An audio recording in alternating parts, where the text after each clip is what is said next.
ಅಕ್ಕನ ಮಕ್ಕಳನ್ನ ಕಾಡ್ಸೋದ್ರಲ್ಲಿರೋ ಖುಷಿನೇ ಬೇರೆ.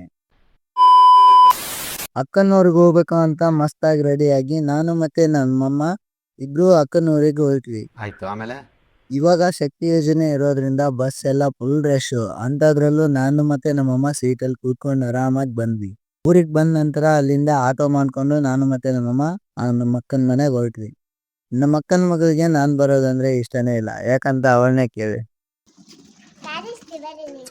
ನಿಮ್ಮ ಈ ತರದೆಲ್ಲ ಇದರ ನಮ್ದಿದು ಮನೆ ಅಂದ್ರೆ ಏನಂತವೇ ಕೇಳಿಸ್ಕೊಟ್ಟು ನಾವು ಕಟ್ಸಿದ್ದೀವಿ. ಅಕ್ಕ ನಾಳೆ ಸ್ಕೂಲ್ ಎಲ್ಲ ಹೇಗಿದೆ? ಎಕ್ಸ್ಟ್ರಾ ಕ್ಲಾಸ್ ನಾಳೆ ಸಂಡೇ ಇದ್ರು ಸುಮ್ಮನೆ ನಮ್ಮ ಅಕ್ಕನ ಮಗಳಿಗೆ ರೇಗಿಸ್ತಾ ಇದ್ವಿ. ನಾನಂದ್ರೆ ಸಿಟ್ ಮಾಡ್ಕೊಳ್ಳೋದು, ನಾನ್ ತಂದಿರೋ ಉಂಡೆನ ಹೇಗ್ ತಿಂತಿದ್ದಾಳೆ ನೋಡಿ. ನಾನ್ ತಗೊಂಬಂದಿನಿಲ್ಲ,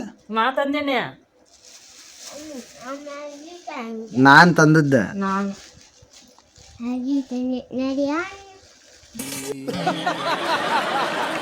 ನೀಟಾಗಿ ಮಾಡ. ಎಷ್ಟು ಕೊಡ್ತಾರೆ ನಿನ್ ಪೇಮೆಂಟ್? ನಾನು ಎಷ್ಟು ಕೊಡ್ಲೆ? 30 ಯಾಕ? 30 ಎದಕ್ ಬೇಕಾ? ನೈಟು ಅವ್ರ ಕಡೆಯಿಂದ ಹೆಡ್ ಮಸಾಜ್ ಮಾಡ್ಕೊಂಡು ಇವತ್ತಿನ ಬ್ಲಾಗ್ ಎಂಡ್ ಮಾಡಿದೆ. Thank you for watching. ಮತ್ತೆ ಸಿಗೋಣ ಮುಂದಿನ ವಿಡಿಯೋದಲ್ಲಿ.